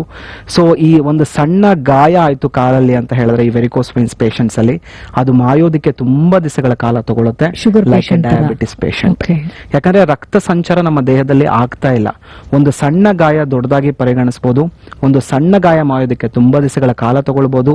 ಈಗ ರಕ್ತನಾಳಗಳಲ್ಲಿ ರಕ್ತ ಹೆಚ್ಚು ಉಳ್ಕೊಳ್ತಾ ಇರೋದ್ರಿಂದ ಕಾಲಿನ ರಕ್ತನಾಳಕ್ಕೆ ಒಂದು ಸಣ್ಣ ಪೆಟ್ಟು ಬಿತ್ತು ಅಂದ್ರೆ ರಕ್ತಸ್ರಾವ ಆಗ್ತಾ ಹೋಗ್ತಾ ಇರತ್ತೆ, ಆ ಗಾಯ ವಾಸಿ ಆಗ್ತಾ ಇರತ್ತೆ, ವಾಸಿ ಆಗದೇನೂ ಕೂಡ ಇರ್ಬೋದಾಗತ್ತೆ. ಇನ್ನೊಂದು ಕಾಲ್ ನ ತಗೊಳ್ಳೋಣ ಡಾಕ್ಟರ್. ಹಲೋ ಹಲೋ, ನಮಸ್ಕಾರ, ನಿಮ್ ಹೆಸರು? ನಮಸ್ಕಾರ, ನನ್ನ ಹೆಸರು ಸೈಯದ್ ಅಂತ, ನಾನು ಮೈಸೂರಿಂದ ಮಾತಾಡ್ತಿರೋದು. ನಾನು ಡಾಕ್ಟರ್ ಹತ್ರ ಮಾತಾಡ್ಬೇಕಿತ್ತು. ಡಾಕ್ಟರ್ ಹತ್ರನೇ ಮಾತಾಡಿ please doctor. Hello hello sir, ಹೇಳಿ ಸರ್, ಏನ್ ಸಮಸ್ಯೆಗೆ ಕರೆ ಮಾಡಿದ್ರಿ? ಸರ್, ಈಗ ನೀವು ಟಿವಿಯಲ್ಲಿ ತೋರಿಸ್ತಾ ಇರಲ್ಲ ಸರ್, ಅದೇ ತರ ನನ್ಗೂ ಕೂಡ ಆಗಿದೆ ಸರ್. ಓಕೆ, ಯಾವ ರೀತಿ ಆಗಿದೆ, ಯಾವ ರೀತಿ ಸಮಸ್ಯೆ ಕಂಡು ಬರ್ತಿದೆ ನಿಮ್ಮಲ್ಲಿ? ಸರ್, ಈಗ ನಂದ್ರಲ್ಲಿ ಏನಾಗಿದೆ ಅಂದ್ರೆ ಕಾಲಲ್ಲಿ ಗಾಯಗಳಾಗಿದೆ ಸರ್, 10 ಗಂಟೆಗಳಾಗಿ ಅದ್ರಲ್ಲಿ ಗಾಯಗಳಾಗಿ ಅದರಿಂದ ರಕ್ತ ಎಲ್ಲ ಬರ್ತಾ ಇದೆ ಸರ್. ಓಕೆ, ಎಷ್ಟು ದಿನಗಳಿಂದ ಈ ಸಮಸ್ಯೆ ಕಂಡು ಬರ್ತಿದೆ ಸರ್? ಸರ್, ನನಗೆ 8 ವರ್ಷದಿಂದ ಇದೆ ಸರ್, ಬಟ್ 2 years ಬ್ಯಾಕ್ ಈ ತರ ಪ್ರಾಬ್ಲಮ್ಸ್ ಅನ್ನೋದು ಕಾಣಿಸ್ಕೊಡ್ತೀರಾ ಸರ್. ಓಕೆ, ಸೊ ಏನಾದ್ರೂ ವೈದ್ಯನ ಭೇಟಿ ಆಗಿದ್ರಾ, ಏನಾದ್ರೂ ಚಿಕಿತ್ಸೆನ ಪಡ್ಕೊಂಡಿದ್ದೀರಾ ಸರ್ ಮುಂಚಿತವಾಗಿ? ಹಾ ಸರ್, ತೋರಿಸ್ತಾ ಇದ್ದೆ, ಬಟ್ ಅವರು ಆಯಿಂಟ್ಮೆಂಟ್ ಕೊಟ್ಟಿದ್ರೆ ಅದು ಆಯಿಂಟ್ಮೆಂಟ್ ಹಚ್ತೀನಿ, ಬಟ್ ಪೇನ್ ಕಿಲ್ಲರ್ ತಗೊಂತೀನಿ ನಾವು ಬಂದಾಗ. ಓಕೆ, ಏನ್ ಕೆಲಸ ಮಾಡ್ತೀರಾ, ಯಾವ ಪ್ರೊಫೆಷನಲ್ ಇದ್ದೀರಿ ನೀವು? ಸರ್, ನಾನು ಆಲ್ಕೋಹಾಲ್ ಇದರಲ್ಲಿ ಅಂದ್ರೆ ಬಾರಲ್ಲಿ ಕೆಲಸ ಮಾಡಿಸ್ತಾ, ಸ್ಟ್ಯಾಂಡಿಂಗ್ ವರ್ಕ್ ಇರುತ್ತೆ. ಓಕೆ, ಈಗಲೂ ಅದೇ ಕೆಲಸ ಮಾಡ್ತಾ ಇದ್ದೀರಾ ಅಥವಾ ನಿಲ್ಸಿದ್ದೀರಾ? ಹಾ ಸರ್, ಅದನ್ನೇ ಕಂಟಿನ್ಯೂ ಮಾಡ್ತಾ ಇದ್ದೀನಿ, ಬಟ್ ಒಂದು 2 months ಬ್ಯಾಕ್ ರೆಸ್ಟ್ ಅಲ್ಲಿ ಇದ್ದೀನಿ ಸರ್, 2 months ಇಂದ. ಓಕೆ, ಸೊ ನಿಮ್ಮ ಸಮಸ್ಯೆ ಒಂದು ಕಾಂಪ್ಲಿಕೇಶನ್ ಹಂತಕ್ಕೆ ಹೋಗಿರುವಂತದ್ದು. ಸೊ ವೆರಿಕೋಸ್ ಅಲ್ಸರ್ ಅಂತ ಹೇಳಿ ಕರಿತೇವೆ. ಓಕೆ, ತುಂಬಾ ಜನ ಈ ಸಮಸ್ಯೆಯಿಂದ ಬಳಲ್ತಾ ಇದ್ದಾರೆ. ಸೊ ಏನ್ ಚಿಕಿತ್ಸೆನ ಪಡ್ಕೊಳ್ಬೇಕು, ಆಲ್ರೆಡಿ 2 ಸರಿ ಸರ್ಜರಿ ಮಾಡಿಸಿರ್ತಾರೆ. ಸೊ ಪುನಃ ಈ ಹೀಲ್ ಆಗ್ತಾ ಇರತ್ತೆ, ಗಾಯ ಬರ್ತಾ ಇರತ್ತೆ. ಸೊ ಅದ್ರಲ್ಲೂ ಏನಾದ್ರು ಮಧುಮೇಹದಿಂದ ಬಳಲ್ತಿದ್ದವರು ಇನ್ನಷ್ಟು ಸಮಸ್ಯೆಗೆ ಒಳಗಾಗಬೇಕಾಗತ್ತೆ. ಸೊ ವೆರಿಕೋಸ್ ಅಲ್ಸರ್ ಅಲ್ಲಿ ನೀವು ಹೈಜಿನಿಕ್ ಮೈಂಟೈನ್ ಮಾಡ್ಕೊಳ್ಳುವಂಥದ್ದು ಬಹಳ ಇಂಪಾರ್ಟೆಂಟು. ಸೊ ಈ ಹೈಜಿನಿಕ್ ಮೈಂಟೈನ್ ಮಾಡ್ಕೊಳ್ಳೋ ಜೊತೆಗೆ ಮಾತ್ರೆಗಳ ಇಂಟರ್ನಲ್ ಮೆಡಿಕೇಶನ್ಸ್ ತಗೊಳ್ಬೇಕೆ ಹೊರತು ಯಾವುದೇ ರೀತಿ ಮುಲಾಮ್ ಹಚ್ಚುವಂತದ್ದಾಗಿರ್ಬೋದು ಅಥವಾ ನೋವಿನ ಮಾತ್ರೆ ತಗೊಳ್ಳುವಂತದ್ದಾಗಿರ್ಬೋದು. ಸೊ ನೀವು ನೋವಿನ ಮಾತ್ರೆ ತಗೊಂಡ್ರೆ ಅವತ್ತಿನ ದಿವಸ ಮಾತ್ರ ನಿಮ್ಗೆ ನೋವು ಕಡಿಮೆ ಆಗುತ್ತೆ, ಬಟ್ ಕಾಯಿಲೆಯ ತೀವ್ರತೆ ಕಡಿಮೆ ಆಗೋದಿಲ್ಲ. ಸೈಯದ್ ಅವರೇ, ಕರೆ ಮಾಡಿದ್ದಕ್ಕೆ ಧನ್ಯವಾದಗಳು. ಡಾಕ್ಟರ್, ಮತ್ತೊಂದು ಕರೆ ಇದೆ. ಹಲೋ. ಹಲೋ, ನಮಸ್ಕಾರ ಮೇಡಮ್. ನಮಸ್ಕಾರ. ಲಕ್ಷ್ಮೀಶ್ ಅಂತ ಹೇಳಿ ಓಕೆ, ಬೆಂಗಳೂರಿಂದ ಕಾಲ್ ಮಾಡ್ತಾ ಇರೋದು. ಡಾಕ್ಟರ್ ಹತ್ರ ಮಾತಾಡ್ಬೇಕಿತ್ತು ಮೇಡಮ್. ಖಂಡಿತವಾಗ್ಲು ನಿಮ್ ಜೊತೆ ಮಾತಾಡೋದಕ್ಕೆ ಅವರು ಕೂತಿದ್ದಾರೆ. ನಿಮ್ಮ ಸಮಸ್ಯೆಗಳು ಏನೇ ಇದ್ರು ಅವ್ರ ಜೊತೆ ನೀವು ಮಾತಾಡಿ. ಓಕೆ. ಮಾತಾಡಿ. ಹಲೋ, ಹಲೋ, ನಮಸ್ತೆ ಲಕ್ಷ್ಮೀಶ್ ಅವರೇ. ನಮಸ್ಕಾರ ಸರ್. ಇದು ನಾನು ಬೆಂಗಳೂರಿಂದ ಕಾಲ್ ಮಾಡ್ತಾ ಇದ್ದೀನಿ. ಹೇಳಿ ಸರ್, ಏನ್ ಸಮಸ್ಯೆಯಿಂದ ಬಳಲ್ತಾ ಇದ್ದೀರಾ? ಸೊ ಕಾರ್ಯಕ್ರಮ ನೋಡ್ತಾ ಇದ್ದೀರಾ? ಹೌದು ಸರ್, ಟಿವಿಯಲ್ಲಿ ಕಾರ್ಯಕ್ರಮ ನೋಡ್ತಾ ಇದೀನಿ. ತಾವೇನ್ ತೋರಿಸ್ತಾ ಇದ್ರಲ್ವಾ, Okay. ಅದೇ ತರ ನನಗೂ 6 ವರ್ಷಗಳಿಂದ ಇದೇ ತರ ಪ್ರಾಬ್ಲಮ್ ಇದೆ ಸರ್. So, 6 ವರ್ಷದಿಂದ ಅನುಭವಿಸ್ತಾ ಇದ್ದೀರಾ? ನರಗಳು ಹೋಗೋದು. ಹೌದು ಸರ್, ಕಾಲದಲ್ಲಿ ನರಗಳು ಹೋಗೋದು, ಓಕೆ, ತುಂಬಾ ಕಡಿತ ಆಗೋದು, ಈ ತರ ಒಂದು ಪ್ರಾಬ್ಲಮ್ಸ್ ಬರ್ತದೆ. 7 ವರ್ಷದಿಂದ ನಾನು ಆಪರೇಷನ್ ಕೂಡ ಮಾಡ್ತಿದ್ದೆ ಸರ್. Okay, ಮತ್ತೆ ಇವಾಗ ಮತ್ತೆ ಕಾಣಿಸ್ಕೊಂತಾ ಇದೆ. ಓಕೆ, ಡಾಕ್ಟರ್ ಹೇಳಿದಾರಾ ಇದು ವೆರಿಕೋಸ್ ವೇನ್ಸ್ ಅಂತಾನೆ ಹೇಳಿದಾರಾ ನಿಮ್ಗೆ? ಹೌದು ಸರ್, ಡಾಕ್ಟರ್ಸ್ ಹೇಳಿದ್ರು, ಆಪರೇಷನ್ ಕೂಡ ಮಾಡಿದ್ರು. ಮತ್ತೆ Okay. ಅದು ಮತ್ತೆ ಮೊದಲಿನ ತರ ಕಾಣಿಸ್ಕೊಂತಾ ಇದೆ ನನಗೆ. ಈ ನಾನು ಇವಾಗ ಮತ್ತೆ 6 ಮಂತ್ಸ್ ಇಂದ ಸ್ಟಾರ್ಟ್ ಆಗಿದೆ ಸರ್ ನನಗೆ. ಓಕೆ, ಸೊ ಏನ್ ಕೆಲಸ ಮಾಡ್ತೀರಾ? ಸರ್ ನಾನು ಆಫೀಸಲ್ಲಿ ವರ್ಕ್ ಮಾಡ್ತೀನಿ ಸರ್. ತುಂಬಾ ಸ್ಟ್ಯಾಂಡಿಂಗ್ ವರ್ಕ್ ಮಾಡ್ತೀನಿ. ಓಕೆ. ಓಕೆ, ಸೊ ನಾವು ಕಾರ್ಯಕ್ರಮದಲ್ಲಿ ಮಾತಾಡ್ತಿದ್ವಿ ಸ್ಟ್ಯಾಂಡಿಂಗ್ ವರ್ಕು, ಸೆಟ್ಟಿಂಗ್ ವರ್ಕು. ದಿನದ ಜೀವನದಲ್ಲಿ ನಾವು ಕೂತ್ಕೊಂಡು ಕೆಲಸ ಮಾಡ್ಲೇಬೇಕಾಗತ್ತೆ, ನಿಂತ್ಕೊಂಡು ಕೆಲಸ ಮಾಡ್ಲೇಬೇಕಾಗತ್ತೆ. ನಾನು ನಿಮ್ಗೆ ಕೆಲಸ ಬಿಡಿ ಅಂತ ನಾನು ಹೇಳೋದಿಲ್ಲ, ಬಟ್ ಆದಷ್ಟು ನೀವು ಅರ್ಥ ಮಾಡ್ಕೊಳ್ಳಿ, ಈ ಸಮಸ್ಯೆಯಿಂದ ನೀವು ದೂರ ಬರಬೇಕು ಅಂದ್ರೆ ನಿಮ್ಮ ಕೆಲಸದಿಂದ ಸ್ವಲ್ಪ ದೂರ ಇರಬೇಕಾಗತ್ತೆ. ಸೊ ಆಲ್ರೆಡಿ ಒಂದು ಮಾತು ಹೇಳಿದ್ರಿ, ಸರ್ಜರಿ ಕೂಡ ಮಾಡಿಸಿದೀನಿ ಡಾಕ್ಟರ್ ಒಂದು 6 ತಿಂಗಳ ಹಿಂದೆ ಅಂತ ಹೇಳಿ. ಸೊ ತಿರ್ಗಾ ಪುನಃ ನಿಮ್ಗೆ ರಿಲ್ಯಾಪ್ಸ್ ಆಗೋದಕ್ಕೆ ನಿಮ್ಮ ಆಕ್ಯುಪೇಷನ್ ಮೇನ್ ಕಾರಣ ಅಂತಾನೆ ಹೇಳ್ಬೋದಾಗತ್ತೆ. ಸೊ ಆದಷ್ಟು ನೀವು ಸರ್ಜರಿಗೆ ಮೊರೆ ಹೋಗೋ ಬದಲು ಕರೆಕ್ಟ್ ಆಗಿ ಒಂದು ಹೋಮಿಯೋಪತಿಕ್ ಚಿಕಿತ್ಸೆನ ಪಡ್ಕೊಳ್ಳಿ. ಬಿಕಾಸ್ ಸರ್ಜರಿಲಿ ಏನಾಗುತ್ತೆ, ವೇನ್ ಸ್ಟ್ರಿಪ್ಪಿಂಗ್ ಅಂತ ಮಾಡ್ತಾರೆ. ಯಾವ ರಕ್ತನಾಳ ನಿಮ್ಗೆ ಊತ ಆಗಿದೆ ಅಥವಾ ದಪ್ಪ ಆಗಿದೆ, ರಕ್ತನಾಳನ ತೆಗೆದು ಬಿಡ್ತಾರೆ. ಈ ರಕ್ತನಾಳ ತೆಗೆಯೋದ್ರಿಂದ ನಿಮ್ಮ ಕಾಲಿನ ಶಕ್ತಿ ಇನ್ನಷ್ಟು ಕುಗ್ಗುತ್ತೆ ಹೊರತು ಸ್ಟ್ರೆಂತ್ ಬರೋದಿಲ್ಲ. ಸೊ ಹೋಮಿಯೋಪತಿಕಲ್ಲಿ ಖಂಡಿತ ಯಾವುದೇ ರೀತಿ ಅಡ್ಡ ಪರಿಣಾಮಗಳಿಲ್ಲ. ಸೊ ಇಲ್ಲಿ ಯಾವುದೇ ರೀತಿ ಸ್ಟೆರಾಯ್ಡ್ಸ್ ಕೊಡುವಂತದ್ದು, ಕೆಮಿಕಲ್ಸ್ ಕೊಡುವಂತ ಕೆಲಸಗಳು ಖಂಡಿತ ಮಾಡೋದಿಲ್ಲ. ಸೊ ನಿಮ್ಗೆ ಯಾವ್ದು ಅಡ್ಜಸ್ಟ್ ಆಗುತ್ತೆ, ನಿಮ್ಮ ವ್ಯಕ್ತಿತ್ವಕ್ಕೆ ತಕ್ಕಂತೆ ನಾವು ಔಷಧಿಗಳನ್ನ ಕೊಡ್ತೀವಿ. ಸೊ ಯಾವುದೇ ರೀತಿ ಭಯ ಆಗ್ಲಿ ಆತಂಕ ಆಗ್ಲಿ ಪಡುವಂತದ್ದು ಬೇಡ. ಆದಷ್ಟು ಬೇಗ ನೀವು ಹೋಮಿಯೋಪತಿಕ್ ಮಾತ್ರೆಗಳನ್ನ ಸೇವನೆ ಮಾಡಬಹುದಾಗತ್ತೆ ಸರ್. ಖಂಡಿತವಾದ ಸರ್, ತುಂಬಾ ಹೆಲ್ಪ್ ಆಯ್ತು. ಲಕ್ಷ್ಮೀಶ್ ಅವರೇ, ಕರೆ ಮಾಡಿದಕ್ಕೆ ಧನ್ಯವಾದಗಳು. ಇನ್ನೊಂದು ಪ್ರಶ್ನೆ ನಿಮಗೆ. ಸಾಮಾನ್ಯವಾಗಿ ನೀವು ಹೇಳಿದಾಗೆ ಫಸ್ಟ್ ಸ್ಟೇಜ್ ನಲ್ಲಿ ಒಂದು ವೆಬ್ ತರ, ಒಂದು ಸ್ಪೈಡರ್ ವೆಬ್ ತರ ನಮಗೆ ಕಾಣಿಸ್ಕೊಳ್ಳುತ್ತೆ. ಅದರಲ್ಲಿ ಕೆಲವರಿಗೆ ನೋವಿರುತ್ತೆ, ಕೆಲವರಿಗೆ ನೋವಿರಲ್ಲ ಅಂತ. ಈ ಡೀಪರ್ ವೇನ್ಸ್ ಅಲ್ಲಿ ಕೂಡ ಇದ್ರ ಸಮಸ್ಯೆಗಳು ಹರಡುತ್ತೆ ಅಂತ ಹೇಳಿದ್ರಿ. ಅದನ್ನ ಕಂಡು ಹಿಡಿಯೋದು ಹೇಗೆ? ಖಂಡಿತ ಇದನ್ನ ನಾವು ಇನ್ವೆಸ್ಟಿಗೇಷನ್ ಹೇಗೆ ಪರೀಕ್ಷೆ ಮಾಡುವಂತದ್ದು ಒಂದು ಪ್ರಶ್ನೆ. ಬಿಕಾಸ್ ನಾನು ಹೇಳಿದೆ ವೆರಿಕೋಸ್ ವೇನ್ಸ್ ಅಲ್ಲಿ ಆಸ್ ಎ ವೈದ್ಯರಾಗಿ ನಮ್ಮ ಎಕ್ಸ್ಪೀರಿಯನ್ಸ್ ಅಲ್ಲಿ ಕಾಲುಗಳನ್ನ ನೋಡ್ತಾನೆ ಗೊತ್ತಾಗ್ಬಿಡುತ್ತೆ ಆನ್ ಎಕ್ಸಾಮ್. ಈಗ ಕಾಲಲ್ಲಿ ನೀವು ಹೇಳ್ದಂಗೆ ರಕ್ತ ಹೆಬ್ಗಟ್ಟಿರುವಂತದ್ದಾಗಿರ್ಬೋದು, ಅಥವಾ ಸೂಪರ್ಫಿಷಿಯಲ್ ವೆರಿಕೋಸಿಟಿ ಆಗಿರ್ಬೋದು, ಅಥವಾ ಜೇಡ ಹೇಗೆ ಕಟ್ಟಿರುವಂತದ್ದು ನೋಡಬಹುದಾಗತ್ತೆ. ಅದೇ ಒಂದು ಡೀಪರ್ ವೇನ್ಸ್ ಆಯ್ತು, ಅಫೆಕ್ಟ್ ಆಯ್ತು ಅಂದ್ರೆ ರಕ್ತನಾಳಗಳು ತುಂಬಾ ಉಬ್ಬುವಿಕೆಗೆ ಒಳಗಾಗುವಂತದ್ದು, ತಿರುಚುವಿಕೆಗೆ ಒಳಗಾಗುವಂತದ್ದು, ಟ್ವಿಸ್ಟ್ ಆಗಿರುವಂತದ್ದು, ಮುಟ್ಟಿದಾಗ ಪ್ಯಾಲ್ಪೇಟ್ ಮಾಡಿದಾಗ ತುಂಬಾ ಸಾಫ್ಟ್ ಇರುವಂತದ್ದು, ಇದೆಲ್ಲ ಲಕ್ಷಣಗಳನ್ನ ನಾವು ನೋಡಬಹುದಾಗತ್ತೆ. ಬಟ್ ಮೆಡಿಕಲಿ ಇದು ಯಾವುದೇ ರೀತಿ ಸಮಸ್ಯೆಗಳು ನಮಗೆ ಕಣ್ಣಿಗೆ ಕಾಣ್ತಾ ಇಲ್ಲ ಅಂತ ಹೇಳಿದ್ರೆ we will go for an investigation. ಅಂದ್ರೆ ಒಂದು ಸ್ಕ್ಯಾನಿಂಗ್ ರಿಪೋರ್ಟ್ ನ ಮಾಡ್ತೀವಿ. ಅದನ್ನ ನಾವು ಮೆಡಿಕಲಿ ಡೂಪ್ಲೆಕ್ಸ್ ಡಾಪ್ಲರ್ ಅಲ್ಟ್ರಾಸೋನೋಗ್ರಫಿ ಅಂತ ಹೇಳ್ತೀವಿ. ಸಾಮಾನ್ಯವಾಗಿ ಒಂದು ಡಾಪ್ಲರ್ ಸ್ಕ್ಯಾನ್ ಅಂತ ಹೇಳಿ ಕರಿತೇವೆ. ಈ ಡಾಪ್ಲರ್ ಸ್ಕ್ಯಾನ್ಗೆ ನಾವು ಆ ಪೇಷಂಟ್ಗೆ ಒಳಗ್ ಮಾಡಿದಾಗ ಸೊ ರಕ್ತನಾಳಗಳಲ್ಲಿ ಯಾವ ರೀತಿ ರಕ್ತ ಸಂಚಾರ ಆಗುತ್ತೆ ಅನ್ನೋದು ನಮಗೆ ಸೋನೋಗ್ರಫಿಕಲಿ ಗೊತ್ತಾಗುತ್ತೆ. ಯಾವ ರಕ್ತನಾಳಕ್ಕೆ ತೊಂದರೆ ಆಗಿದೆ, ಯಾವ ರಕ್ತನಾಳ ಎಷ್ಟು ಮಟ್ಟಿಗೆ ಎಲಾಸ್ಟಿಸಿಟಿ ಅನ್ನೋದು ಕಳ್ಕೊಂಡು ದಪ್ಪ ಆಗಿದೆ ಅನ್ನೋದು ಅದ್ರಲ್ಲಿ ಗೊತ್ತಾಗುತ್ತೆ. ಏನಾದ್ರೂ ರಕ್ತ ಹೆಪ್ಗಟ್ಟಿದೆ, ನಾನು ಹೇಳಿದೆ ಏನೇನೆಲ್ಲ ಕಾಂಪ್ಲಿಕೇಶನ್ ಆಗುತ್ತೆ ಅಂದ್ರೆ ನಮ್ಮ ಕಣ್ಣಿಗೆ ಆ ರಕ್ತ ಹೆಪ್ಗಟ್ಟಿರುವಂತದ್ದು ಕಾಣೋದಿಲ್ಲ. ಈ ಸ್ಕ್ಯಾನಿಂಗ್ ಅಲ್ಲಿ ನಮಗೆ ಯಾವ ರೀತಿಯ ರಕ್ತನಾಳಗಳಲ್ಲಿ ರಕ್ತ ಹೆಪ್ಗಟ್ಟಿರುವಂತದ್ದು ಗೊತ್ತಾಗುತ್ತೆ. ಸೊ ಅದಕ್ಕೆ ನಾವು ಡಾಪ್ಲರ್ ಸ್ಕ್ಯಾನ್ ನ ಮಾಡಿಸ್ತೀವಿ. ಹೋಮಿಯೋಪತಿಕಲಿ ನಾವು ಯಾವುದೇ ರೀತಿ ಕಾಯಿಲೆನ ಹೆಸರನ್ನ ಕೇಳಿ ನಾವು ಚಿಕಿತ್ಸೆನ ಕೊಡೋದಿಲ್ಲ. ಆ ಕಾಯಿಲೆ ಎಷ್ಟು ಮಟ್ಟಿಗೆ ಆ ವ್ಯಕ್ತಿಗೆ ತೊಂದರೆ ಕೊಡ್ತಿದೆ, ಯಾವ ಹಂತದಲ್ಲಿದ್ದಾನೆ, ಆ ತೊಂದರೆ ಬರೋದಕ್ಕೆ ಏನೆಲ್ಲ ಕಾರಣಗಳು, ಆ ವ್ಯಕ್ತಿತ್ವಕ್ಕೆ ಯಾಕೆ ಬರ್ತಿದೆ ಅಂತ ತಿಳ್ಕೊಂಡು ಔಷಧಿಗಳನ್ನ ಕೊಡ್ತಾ ಹೋಗ್ತಾ ಇರ್ತೀವಿ. So investigation is very important ಅಂತಾನೆ ಹೇಳ್ಬೋದು. ಡಾಕ್ಟರ್, ಮತ್ತೊಂದು ಕರೆ ರೆಡಿ ಇದೆ, ನಾನು ಆ ಕರೆಯನ್ನ ತಗೊಳ್ತೀನಿ. ಹಲೋ ಹಲೋ ಹಲೋ ಮೇಡಮ್, ನಮಸ್ತೆ. ನಮಸ್ಕಾರ. ಏನ್ ನಿಮ್ ಹೆಸರು? ಮೇಡಮ್ ನಮಸ್ತೆ, ನನ್ನ ಹೆಸರು ಪ್ರಶಾಂತ್ ಅಂತ. ಪ್ರಶಾಂತ್, ಅರಸೀಕೆರೆಯಿಂದ ಕಾಲ್ ಮಾಡಿರೋದು. ಎಲ್ಲಿಂದ? ಅರಸೀಕೆರೆಯಿಂದ. ಅರಸೀಕೆರೆಯಿಂದ. ಹೇಳಿ ಪ್ರಶಾಂತ್ ಅವರೇ, ನಿಮ್ ಈ ಕಾರ್ಯಕ್ರಮ ನೋಡ್ತಾ ಇದ್ದೀರಲ್ವಾ? ಹೌದು ಮೇಡಮ್, ಅದಕ್ಕೆ ಕಾಲ್ ಮಾಡಿರೋದು. ಡಾಕ್ಟರ್ ಹತ್ರ ಮಾತಾಡ್ಬೇಕಿತ್ತು. ಮಾತಾಡಿ, ನಿಮ್ಮ ಸಮಸ್ಯೆಗಳಿಗೆ ಏನೇ ಇದ್ರೂ ಪ್ರಶ್ನೆ ಕೇಳಿ, ಅದರ ನಾವು ಉತ್ತರನೂ ಪಡ್ಕೊಳ್ಳಿ. Doctor please. Okay madam. Hello hello hello, ಹೇಳಿ ಸರ್, ಏನ್ ಸಮಸ್ಯೆ? ನಮಸ್ತೆ ನಮಸ್ತೆ. ಸರ್, ಜಸ್ಟ್ ಈಗ ತಾನೇ ತಮ್ಮ ಟಿವಿ ಕಾರ್ಯಕ್ರಮ ನೋಡಿದೆ. ಓಕೆ ಇದೇ ತರಾನೇ ನನ್ನ ಕಾಲಿನಲ್ಲೂ ಸಹ ನರಗಳು ಊದ್ಕೊಂಡಿದೆ. ಓಕೆ ಮತ್ತೆ ನಾನೇನ ಏನೋ ಕೆಲಸ ಮಾಡ್ಬೇಕಾದ್ರೆ ನಡಿಬೇಕಾದ್ರೆ ಅದೇ ತರ ರಕ್ತನಾಳಗಳಲ್ಲಿ ಇವಾಗ ನರಗಳಲ್ಲಿ ಏನಾಗುತ್ತೆ ಅಂದ್ರೆ ಭಾರ ಅನಿಸ್ತಾ ಇದೆ. ಓಕೆ ಇದರಿಂದ ಇದು 3 ವರ್ಷದಿಂದ ಈ ತರ ಸಮಸ್ಯೆ ಇದೆ ನನಗೆ. ಓಕೆ ತುಂಬಾ ಊತ ಬರೋದು, ನೋವು ಕಾಣಿಸ್ಕೊಳ್ತಿದೆ. ಹ್ಮ್ ಇದ್ರ ಜೊತೆಗೆ ನನ್ಗೆ ಸಕ್ಕರೆ ಕಾಯಿಲೆ ಸಹ ಇದೆ 8 ವರ್ಷದಿಂದ. ಹ್ಮ್ ಅದಕ್ಕೆ ಟ್ರೀಟ್ಮೆಂಟ್ ಸಹ ತಗೊಳ್ತಾ ಇದ್ದೀನಿ. ಓಕೆ. ಈಗ ರೀಸೆಂಟ್ ಆಗಿ ಶುಗರ್ ಲೆವೆಲ್ ಎಷ್ಟಿದೆ ಸರ್ ನಿಮ್ಮಲ್ಲಿ? ಶುಗರ್ ಲೆವೆಲ್ ಊಟಕ್ಕಿಂತ ಮುಂಚೆ 140 ಇದೆ, ಊಟ ಆದ್ಮೇಲೆ 180 ಇದೆ. ಓಕೆ, ಸ್ವಲ್ಪ ಮಟ್ಟಿಗೆ ಜಾಸ್ತಿ ಇದೆ. ಓಕೆ. ಓಕೆ, ಕಾಲ್ ನೋವಿನ ಜೊತೆಗೆ ಬೇರೆ ಏನೇನ್ ಲಕ್ಷಣಗಳಿದೆ ಸರ್ ನಿಮ್ಗೆ? ಈ ನಡುವೆ ಸ್ವಲ್ಪ ನಡಿಬೇಕಾದ್ರೆ ಏನಾಗುತ್ತೆ, ನರಗಳು ಎಳೆಯೋ ತರ ಆಗುತ್ತೆ. ಓಕೆ. ಅದ್ರ ಜೊತೆಗೆ ನಡಿಬೇಕಾದ್ರೆ ಕಾಲ್ ಭಾರ ಅನ್ಸೋಂಥದ್ದು, ಓಕೆ. ಈ ತರ ಸಮಸ್ಯೆಗೆ ಒಳಗಾಗ್ತಿದೆ. ಸರಿ ಸರ್, ನಿಮ್ ಸಮಸ್ಯೆ ಖಂಡಿತ ನಂಗೆ ಅರ್ಥ ಆಯ್ತು. ನಿಮ್ಮಲ್ಲಿ ನಾನು ಹೇಳುವಂತದ್ದು 2 ಸಮಸ್ಯೆ ಇರುವಂತದ್ದು. ಮೊದಲನೇದಾಗಿ ವೆರಿಕೋಸ್ ವೈನ್ಸ್ ಅಂತ ಹೇಳ್ತೀವಿ. ಸೊ ಕಾಲ್ ಭಾರ ಯಾಕೆ ಆಗುತ್ತೆ ಅಂತ ಹೇಳಿದ್ರೆ ಮಲಿನ ರಕ್ತ ತುಂಬಾ ದಿವಸ ನಿಮ್ಮ ಕಾಲಲ್ಲಿ ಉಳ್ಕೊಳ್ತಾ ಇದೆ. ಸೊ ಜೊತೆಗೆ ಮಧುಮೇಹದಿಂದ ಬಳಲ್ತಾ ಇದ್ದೀರಾ, ಸೊ ಮಾತ್ರೆಗಳನ್ನ ಸೇವನೆ ಮಾಡ್ತಾ ಇದ್ದೀರಾ. ಸೊ ಈ ಮಧುಮೇಹದ ಜೊತೆಗೆ ಈ ವೆರಿಕೋಸ್ ವೈನ್ಸ್ ಆಡ್ ಆಯ್ತು ಅಂದ್ರೆ ಮತ್ತಷ್ಟು ನಿಮ್ಮ ಕಾಲುಗಳ ರಕ್ಷಣೆ ನೀವು ಮಾಡ್ಕೊಳ್ಬೇಕಾಗತ್ತೆ. ನೆವರ್ ವಾಕ್ ಇನ್ ಬೇರ್ ಫುಟ್ಸ್ ಅಂತ ಹೇಳ್ತೀವಿ. ಖಂಡಿತ ನಿಮ್ಮ ಕಾಲುಗಳ ರಕ್ಷಣೆ ಮಾಡ್ತಾ ಬನ್ನಿ, ಬಿಕಾಸ್ ದೇಹದಲ್ಲಿ ರಕ್ತ ಸಂಚಾರ ಕಡಿಮೆ ಆಗ್ತಾ ಇರುತ್ತೆ. ಸೊ ಡಯಾಬಿಟಿಕ್ ಲೆವೆಲ್ ನ ನಾರ್ಮಲ್ ಇಟ್ಕೊಳ್ಳೋದು ಬಹಳ ಇಂಪಾರ್ಟೆಂಟ್ ಆಗುತ್ತೆ. ಪ್ರಶಾಂತ್ ಅವರೇ, ಕರೆ ಮಾಡಿದಕ್ಕೆ ಧನ್ಯವಾದಗಳು. ಡಾಕ್ಟರ್ ಮಂಜುನಾಥ್ ಅವರೇ, ಈ ಕಾಯಿಲೆ ಬಗ್ಗೆ ಹಲವಾರು ವಿಚಾರಗಳನ್ನ ತಿಳಿಸಿದ್ರಿ. ಹಾಗೆ ಈ ಕಾಯಿಲೆಗೆ ಚಿಕಿತ್ಸೆ ಬಗ್ಗೆ ಸ್ವಲ್ಪ ಜನಕ್ಕೆ ಹೇಳಿ. ಟ್ರೀಟ್ಮೆಂಟ್ಸ್ಗಳು ಹೇಗಿರ್ತವೆ ಅಂತ, ಅಂದ್ರೆ ಇದು ಸರ್ಜರಿ ಮೂಲಕನೇ ಸರಿ ಹೋಗುತ್ತಾ, ಮಾತ್ರೆಗಳ ಮೂಲಕನೇ ಸರಿ ಹೋಗುತ್ತಾ, ಇದ್ರ ಬಗ್ಗೆ ಒಂದು ಸ್ವಲ್ಪ ವೀಕ್ಷಕರಿಗೆ ವಿವರವಾಗಿ ಹೇಳಿ. ಖಂಡಿತ ಪ್ರತಿಯೊಬ್ರು ಜನಕ್ಕೂ ಅವರ ಕಾಯಿಲೆಗಳನ್ನ 100% ವಾಸಿ ಮಾಡ್ಕೊಳ್ಬೇಕು ಅನ್ನೋ ಆಸೆ ಖಂಡಿತ ಇರುತ್ತೆ. ಸೊ ಅದ್ರಲ್ಲೂ ಆದಷ್ಟು ಬೇಗ ವಾಸಿ ಮಾಡ್ಕೊಳ್ಬೇಕು ಅನ್ನೋ ಮತ್ತೊಂದು ಆಸೆ ಇರುತ್ತೆ. ಸೊ ಟ್ರೀಟ್ಮೆಂಟ್ ಬಗ್ಗೆ ನಾವು ಹೇಳಬೇಕು ಅಂತ ಹೇಳಿದ್ರೆ ಇಲ್ಲಿ ನಾವು 2 ತರದ ವೇ ಆಫ್ ಟ್ರೀಟ್ಮೆಂಟ್ ನಾವು ನೋಡಬಹುದಾಗುತ್ತೆ. ಮೊದಲನೇದು ಮೆಡಿಕಲ್ ವೇ ಆಫ್ ಟ್ರೀಟ್ಮೆಂಟ್ ಅಂತ ಹೇಳ್ತೀವಿ, ಇನ್ನೊಂದು ನೀವು ಹೇಳ್ದಂಗೆ ಸರ್ಜಿಕಲ್ ವೇ ಆಫ್ ಟ್ರೀಟ್ಮೆಂಟ್ ಅಂತ ಹೇಳ್ತೀವಿ. ಎಷ್ಟೋ ಜನ ಮಾತ್ರೆಗಳು, ಎಷ್ಟೋ ಕಾಯಿಲೆಗಳು ಮಾತ್ರೆಯಿಂದನೇ ವಾಸಿ ಆಗೋದನ್ನ ಪೇಷಂಟ್ಸ್ ಏನ್ ಮಾಡ್ತಾರೆ, they will go for A surgery. ಯಾಕಂದ್ರೆ ಸಡನ್ ರಿಲೀಫ್ ಸಿಗುತ್ತೆ, ನನಗೆ ತಕ್ಷಣ ನಾನು ಎದ್ದು ಓಡಾಡಬಹುದು ಅನ್ನೋದು. ಬಟ್ ಇದು ತಪ್ಪು ಕಲ್ಪನೆ ಅಂತಾನೆ ಹೇಳ್ಬೋದಾಗತ್ತೆ. But medically way of treatment ಮಾತ್ರೆಗಳ ಮೂಲಕನೇ ಸರಿಪಡಿಸೋದನ್ನ ಮಾತ್ರೆಗಳ ಮೂಲಕನೇ ಸರಿಪಡಿಸಬೇಕಾಗತ್ತೆ. ಸೊ ಹೋಮಿಯೋಪತಿಕಲಿ ನಾವು ನೋಡುವಂಥದ್ದು advanced nano genetic constitution medicines ಅಂತ ಹೇಳಿ ಕರಿತೇವೆ. ನಮ್ಮ ಹೋಮಿಯೋಪತಿಲಿ ಕೊಡುವಂಥದ್ದು ನಾವು ನ್ಯಾನೋ ಜೆನೆಟಿಕ್ ಕಾನ್ಸ್ಟಿಟ್ಯೂಷನ್ ಮೆಡಿಸಿನ್ ಅಂತ ಹೇಳಿ ಕರಿತೇವೆ.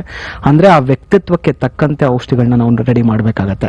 ಸೊ ಆ ವ್ಯಕ್ತಿತ್ವ ಅಂತ ಹೇಳಿದ್ರೆ ಅವರ ಮೆಂಟಲ್ ನೇಚರ್ ಆಗಿರ್ಬೋದು, ಫಿಸಿಕಲ್ ನೇಚರ್ ಆಗಿರ್ಬೋದು, ಎಮೋಷನಲ್ ಪೆಥಾಲಜಿ ಆಗಿರ್ಬೋದು.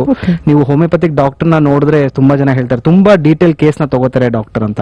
ಯಾಕೆ ಡೀಟೇಲ್ ಕೇಸ್ಗಳನ್ನ ನಾವು ತಗೊಳ್ತೀವಿ ಅಂದ್ರೆ ಪ್ರತಿಯೊಂದು ಮನುಷ್ಯ ಇಂಡಿವಿಜುವಲಿಟಿ ಆಗಿ ಇರ್ತಾನೆ.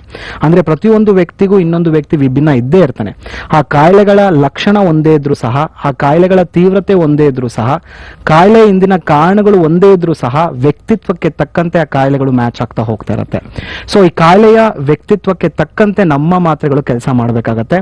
So nano genetic constitution medicines ಅಲ್ಲಿ ಅವರ ವ್ಯಕ್ತಿತ್ವಕ್ಕೆ ತಕ್ಕಂತೆ ನಾವು ಔಷಧಿಗಳನ್ನ ಕೊಟ್ಟಾಗ ಮೊದಲನೇದಾಗಿ ದೇಹದಲ್ಲಿ ಇಂಪ್ರೂವ್ಮೆಂಟ್ ಆಗುವಂತದ್ದೇ ಈ ರಕ್ತ ಸಂಚಾರ.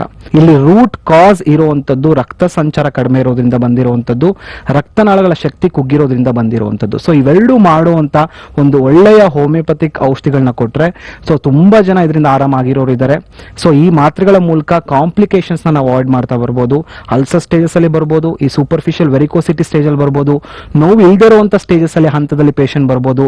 ಯಾವ ಹಂತದಲ್ಲಿ ಬಂದಿದ್ದಾನೆ ಆ ಪೇಷಂಟ್ ಅಂತ ತಿಳ್ಕೊಂಡಿರತಕ್ಕಂತೆ ನಾವು ಚಿಕಿತ್ಸೆನ ಕೊಡ್ತೇವೆ.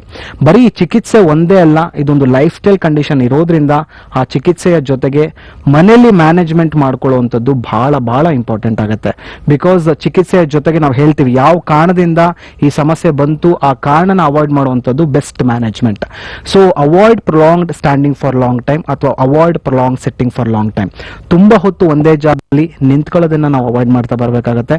ತುಂಬಾ ಹೊತ್ತು ಒಂದೇ ಜಾಗದಲ್ಲಿ ಕೂತ್ಕೊಳ್ಳೋದನ್ನ ಅವಾಯ್ಡ್ ಮಾಡಬೇಕಾಗತ್ತೆ. ಅಟ್ಲೀಸ್ಟ್ ಒಂದು ಅರ್ಧ ಗಂಟೆಗಳ ಕಾಲ ನಿಂತ್ಕೊಂಡು ಕೆಲಸ ಮಾಡ್ತಿರೋ ಒಂದು 5 ನಿಮಿಷ ಓಡಾಡುವಂತ ಅಟ್ಲೀಸ್ಟ್ ಒಂದು ವಾಕಿಂಗ್ ಅಥವಾ ಒಂದು ಸ್ವಲ್ಪ ಬ್ರಿಸ್ಕ್ ಮಾಡುವಂಥದ್ದು ಮಾಡಲೇಬೇಕಾಗತ್ತೆ. ಎರಡನೇದಾಗಿ avoid obesity and over wait. ಏನಾದರೂ ತೂಕ ಹೆಚ್ಚಾಗ್ತಿದ್ರೆ ಸೊ ಡಿಸಿಪ್ಲಿನರಿ ಡಯಟ್ ಮತ್ತೆ ಡಿಸಿಪ್ಲಿನರಿ ವಾಕಿಂಗ್ ಮಾಡಿಕೊಂಡು ಅವರ ತೂಕನ ಕಡಿಮೆ ಮಾಡ್ಕೊಳ್ಳುವಂಥದ್ದು ಬಹಳ ಬಹಳ ಇಂಪಾರ್ಟೆಂಟ್ ಆಗುತ್ತೆ.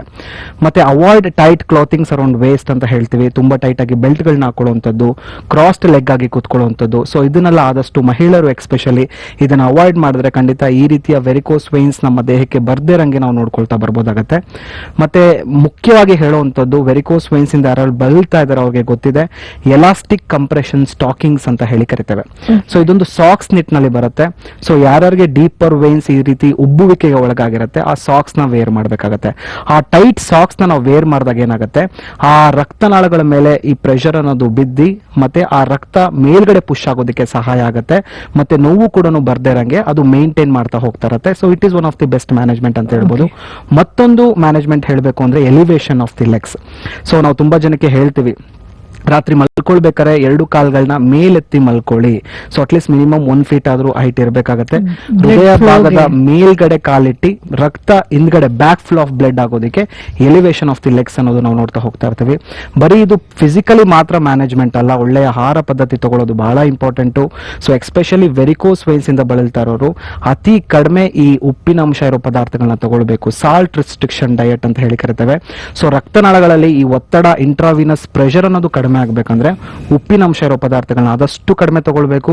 ಈ ಫೈಬರ್ ರಿಚ್ ಫುಡ್ಸ್ ಆದಷ್ಟು ಹೆಚ್ಚಿನ ರೀತಿಯಲ್ಲಿ ತಗೊಳ್ಬೇಕಾಗತ್ತೆ. ಸೊ ದೇಹದಲ್ಲಿ ರಕ್ತ ಸಂಚಾರ ಹೆಚ್ಚಾಗೋದಕ್ಕೆ ಈ ಫೈಬರ್ ಫುಡ್ಸ್ ಬಹಳ ಬೇಕಾಗತ್ತೆ. ನಾನಾ ತರದ ಒಂದು ಫೈಬರ್ ಫುಡ್ಸ್ ನಮ್ಮ ದಿನನಿತ್ಯ ಜೀವನದಲ್ಲಿ ನಾವು ನೋಡ್ಬೋದು. ಈ ಕಿತ್ಲೆಹಣ್ಣು ಆಗಿರ್ಬೋದು, ಓಟ್ಸ್ ಆಗಿರ್ಬೋದು, ಕ್ಯಾರೆಟ್ ಆಗಿರ್ಬೋದು, ಅಥವಾ ನಟ್ಸ್ ಗಳಾಗಿರ್ಬೋದು, ಡ್ರೈ ಫ್ರೂಟ್ಸ್ ಆಗಿರ್ಬೋದು, ಈ ಪಲ್ಸಸ್ ಕಾಳುಗಳಾಗಿರ್ಬೋದು, ಇದರಲ್ಲಿ ಹೆಚ್ಚು ನಾವು ಈ ಫೈಬರ್ ಕಂಟೆಂಟ್ ನ ನೋಡ್ತೇವೆ. ಸೊ ಈ ರೀತಿಯ ಸಮಸ್ಯೆಯಿಂದ ಬಳಲ್ತಾ ಇರೋರು ಈ ರೀತಿಯ ಆಹಾರ ಪದ್ಧತಿಗೆ ಒಳಗಾದಾಗ ಸೊ ವೆರಿಕೋಸ್ ವೈನ್ಸ್ ಹಂತಗಳು ಹೆಚ್ಚಾಗದೇ ಇರೋದಕ್ಕೆ ಇದು ಸಹಾಯ ಮಾಡ್ತಾ ಇರುತ್ತೆ. ಎಕ್ಸ್ಪೆಷಲಿ ಇನ್ನೊಂದು ಬೆಸ್ಟ್ ಮ್ಯಾನೇಜ್ಮೆಂಟ್ ಹೇಳುವಂಥದ್ದು, ನಾವು ನೀರನ್ನ ಹೆಚ್ಚಾಗಿ ಸೇವನೆ ಮಾಡಬೇಕು. ಬಿಕಾಸ್ ಈ ವೆರಿಕೋಸ್ ವೈನ್ಸ್ ತುಂಬಾ ದಿವಸಗಳ ಕಾಲ ಉಳ್ಕೊಳ್ತು ಅಂದ್ರೆ ರಕ್ತ ಹೆಪ್ಪುಗಟ್ಟುವಂತ ಸಾಧ್ಯತೆಗಳು ಖಂಡಿತ ಇರುತ್ತೆ. ಸೊ ಈ ತರದ ವ್ಯಕ್ತಿಗಳು ಒಂದು ಡೈಲಿ ಒಂದು 4 ರಿಂದ 5 ಲೀಟರ್ ಆಫ್ ನೀರ್ನ ಸೇವನೆ ಮಾಡಿದ್ರೆ ಆ ರಿಸ್ಕ್ ಫ್ಯಾಕ್ಟರ್ನ ನಾವು ಕಡಿಮೆ ಮಾಡ್ತಾ ಬರ್ಬೋದಾಗತ್ತೆ. ಮತ್ತೆ beetroot juice is very very important. ಯಾಕಂದ್ರೆ ನಾವು ಬೀಟ್ರೂಟ್ ಅಲ್ಲಿ ನಾವೇನ್ ಕಾಡ್ತೀವಿ, ಈ ನೈಟ್ರೇಟ್ಸ್ ಅನ್ನೋದು ನಾವು ನೋಡ್ತೀವಿ. ಈ ನೈಟ್ರೇಟ್ಸ್ ಏನ್ ಮಾಡುತ್ತೆ, ನಮ್ಮ ದೇಹದಲ್ಲಿ ರಕ್ತ ಸಂಚಾರ ಹೆಚ್ಚಾಗೋದಕ್ಕೆ, ಎಲಾಸ್ಟಿಸಿಟಿನ ಇಂಪ್ರೂವ್ಮೆಂಟ್ ಮಾಡೋದಕ್ಕೆ ಬಹಳನೇ ಸಹಾಯ ಮಾಡುತ್ತೆ.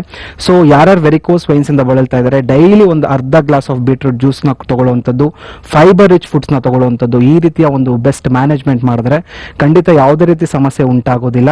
ಸೊ ಸಮಸ್ಯೆಗಳು ಉಂಟಾಗ್ತಾ ಇದೆ, ಲಕ್ಷಣಗಳು ಕಂಡು ಬರ್ತಿದೆ ಅಂದ್ರೆ ಖಂಡಿತ ಹೋಮಿಯೋಪತಿಕ್ ವೈದ್ಯನ ಭೇಟಿ ಆಗ್ಬೇಕಾಗತ್ತೆ. ಎಕ್ಸ್ಪೆಷಲಿ ನಮ್ಮ ಹೋಮಿಯೋಪತಿಲಿ ನಾವು ಕೊಡುವಂಥದ್ದು ನಾನು ಹೇಳಿದೆ ನ್ಯಾನೋ ಜೆನೆಟಿಕ್ ಕಾನ್ಸ್ಟಿಟ್ಯೂಷನ್ ಮೆಡಿಸಿನ್ಸ್ ಅಂತ ಹೇಳಿ. ಸೊ ಹೋಮಿಯೋಪತಿ ಅನ್ನೋದು ಒಂದು ನಿಯಮಿತ ಆಧಾರದ ಮೇಲೆ ನಿಂತಿರುವಂತ ಒಂದು ವೈದ್ಯ ಪದ್ಧತಿ. ಅಂದ್ರೆ ಫಂಡಮೆಂಟಲ್ ಪ್ರಿನ್ಸಿಪಲ್ಸ್ ಅನ್ನೋದು ಇಲ್ಲಿ ನೋಡ್ತೇವೆ. ಮೇನ್ ಆಗಿ ನಾವು ಹೇಳುವಂಥದ್ದು ಸಿಂಗಲ್ ಮೆಡಿಸಿನ್ ಅಂತ ಹೇಳ್ತೀವಿ. ಅಂದ್ರೆ ಒಂದು ಶಕ್ತಿಯುತವಾದ ಒಂದು ಔಷಧಿನ ನಾವು ಕೊಡ್ತೇವೆ, ಮಿನಿಮಮ್ ಡೋಸ್ ಅಲ್ಲಿ ಕೊಡ್ತೇವೆ. ಎರಡನೇದಾಗಿ ಅಂದ್ರೆ ಅಲ್ಪ ಪ್ರಮಾಣದಲ್ಲಿ ಈ ನ್ಯಾನೋ ಪಾರ್ಟಿಕಲ್ಸ್ ಇಂದ ಒಂದು ಶಕ್ತಿಯುತವಾದ ಒಂದು ಮೆಡಿಸಿನಲ್ ಕಂಟೆಂಟ್ ನ ತಗೊಂಡು ಆ ಔಷಧಿನ ತಯಾರು ಮಾಡಿರ್ತಾರೆ. ಡಾಕ್ಟರ್, ನನಗೆ ಯಾವುದೇ ಒಂದು ಕಾಯಿಲೆಗೆ ಹಲವಾರು ರೀತಿಯ ಚಿಕಿತ್ಸೆಗಳಿರ್ತವೆ. ಕೆಲವೊಂದ್ಸರಿ ಮನೆ ಮದ್ದುಗಳು, ಇನ್ನು ಕೆಲವು ಸರಿ ನಮ್ಮ ಈ ಇಂಗ್ಲಿಷ್ ಮೆಡಿಸಿನ್ಸ್ ಅಂತ ಹೇಳ್ತೀವಿ. ಹೀಗೆ ಹಲವಾರು ಮೆಡಿಸಿನ್ಸ್ಗಳು ಸಿಗ್ತವೆ.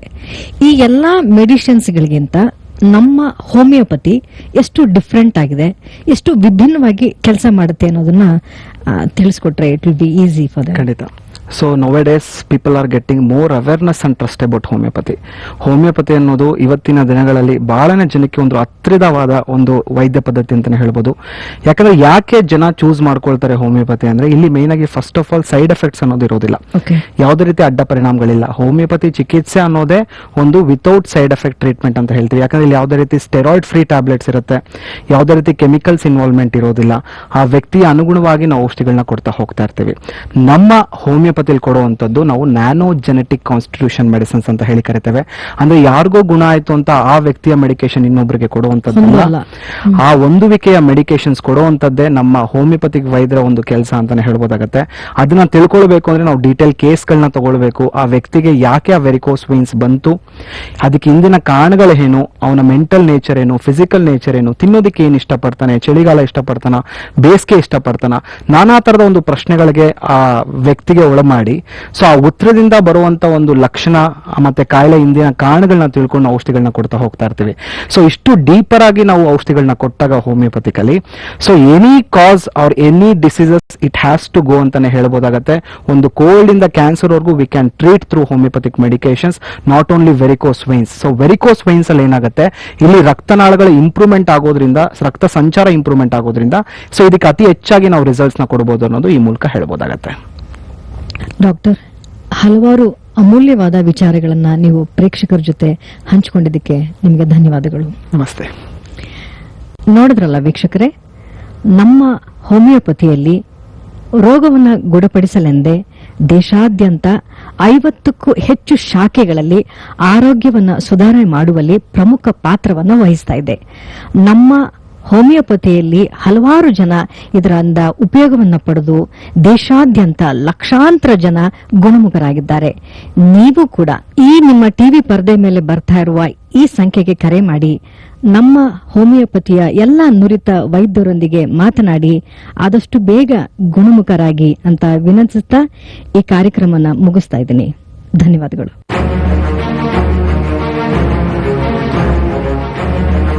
ಸಮಸ್ತ ಕನ್ನಡ ನಾಡಿನ ವೀಕ್ಷಕರಿಗೆ ನಿಮ್ಮ ಶ್ರುತಿ ಮಾಡುವ ನಮಸ್ಕಾರಗಳು.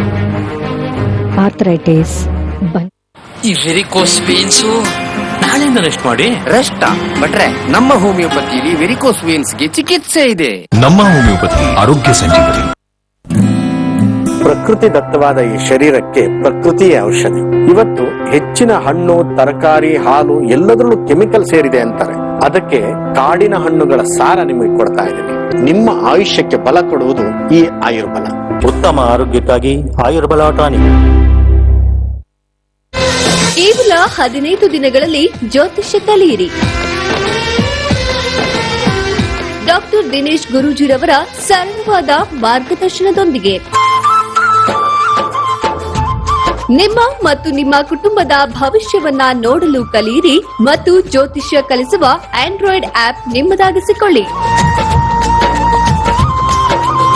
ಫೆಬ್ರವರಿ 16ರಂದು ಜ್ಯೋತಿಷ್ಯ ತರಗತಿಗಳು ಪ್ರಾರಂಭವಾಗಲಿವೆ. ಹೆಚ್ಚಿನ ಮಾಹಿತಿಗಾಗಿ ಗೋಲ್ಡ್ರಿ ಆಸ್ಟ್ರೋ ನಕ್ಷತ್ರ ನಾಡಿ ಸಂಪರ್ಕಿಸಿ 9535611155 ಅಥವಾ 9844416555.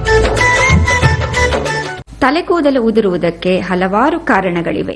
ಆಹಾರ ಸೇವನೆ ರೀತಿಗಳು, ಆಹಾರ ಪೌಷ್ಟಿಕ ಕೊರತೆಗಳು, ಆನುವಂಶಿಕ ಮೊದಲಾದ ಕಾರಣಗಳಿವೆ. ಹೀಗೆ ಕೂದಲು ಉದುರುವುದು ಬಿಡುವುದು ಸರಿಯಲ್ಲ.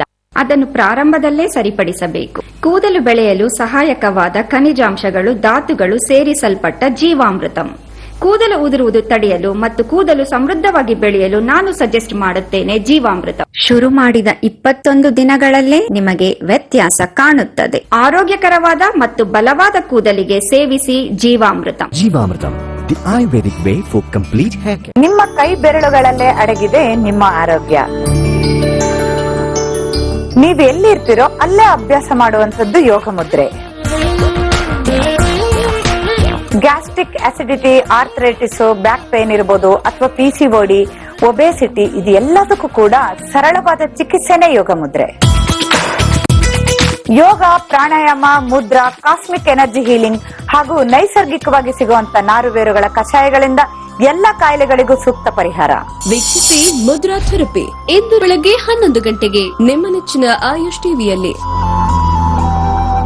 ಬೆಂಗಳೂರು ಅಂತಾರಾಷ್ಟ್ರೀಯ ವಿಮಾನ ನಿಲ್ದಾಣ ಸಮೀಪದಲ್ಲಿ ದೇಶದ ಒಂದು ಪ್ರತಿಷ್ಠಿತ ಸರ್ಕಾರಿ ವೈಮಾನಿಕ ತರಬೇತಿ ಶಾಲೆ ಜಕ್ಕೂರ್ದಲ್ಲಿ ಇದೆ. ಮೈಸೂರು ಮಹಾರಾಜಗಳ ಕಾಲದಿಂದ ಸುಮಾರು 200 ಎಕರೆ ಭೂಮಿಯನ್ನು ಪೈಲಟ್ಗಳ ತರಬೇತಿಗಾಗಿ ಈ ಶಾಲೆಯನ್ನ ತೆರೆಯಲಾಗಿತ್ತು.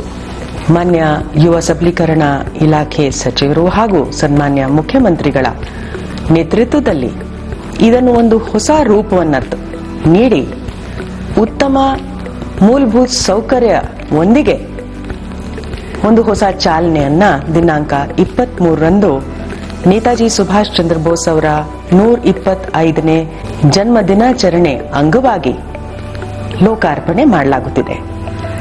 ಈ ತರಬೇತಿ ಶಾಲೆಯಲ್ಲಿ ಸರ್ಕಾರದ ಎಲ್ಲ ಮಾರ್ಗಸೂಚಿಯಂತೆ ಸುಮಾರು 75 ಪೈಲಟ್ಸ್ಗಳನ್ನ ತರಬೇತಿ ನೀಡಲು ವ್ಯವಸ್ಥೆ ಮಾಡಲಾಗಿದೆ. ದೇಶದ ಅಮೃತ್ ಮಹೋತ್ಸವ್ ಅಂಗವಾಗಿ ಸ್ವತಂತ್ರತಾ 75ನೇ ವರ್ಷ ಅಂಗವಾಗಿ ಈ ಒಂದು ವೈಮಾನಿಕ ತರಬೇತಿ ಶಾಲೆಯನ್ನ ನಾವು ನಮ್ಮ ಯುವಕರು ಮತ್ತೆ ಯುವತಿಯರನ್ನ ಪೈಲಟ್ ತರಬೇತಿ ನೀಡಲು ಎಲ್ಲಾ ವ್ಯವಸ್ಥೆಯನ್ನ ಮಾಡಿದ್ದೀವಿ. ಬಹಳ ಹೆಚ್ಚು ಬೇಡಿಕೆ ಇರತಕ್ಕಂತ ಪೈಲಟ್ಸ್ ತರಬೇತಿಯನ್ನ ಸರ್ಕಾರ ಬಹಳ ಕನಿಷ್ಠ ಖರ್ಚಿನಲ್ಲಿ ಒಂದು ಯೋಜನೆ ರೂಪಿಸಿದೆ. ವೈಮಾನಿಕ ತರಬೇತಿ ಅಲ್ಲದೆ ಈ ಒಂದು ಆವರಣದಲ್ಲಿ ನಾವು ಹೆಲಿ ಟೂರಿಸಂ ಅನ್ನ ಹೆಚ್ಚು ವ್ಯಾಪಕವಾಗಿ ಅವಕಾಶ ಮಾಡಿಕೊಳ್ಳಲು ಹೆಲಿಪ್ಯಾಡ್ಸ್ ವ್ಯವಸ್ಥೆ, ಹ್ಯಾಂಗರ್ ವ್ಯವಸ್ಥೆ, ಲೌಂಜ್ ವ್ಯವಸ್ಥೆ ಮಾಡಿ ನಮ್ಮ ರಾಜ್ಯ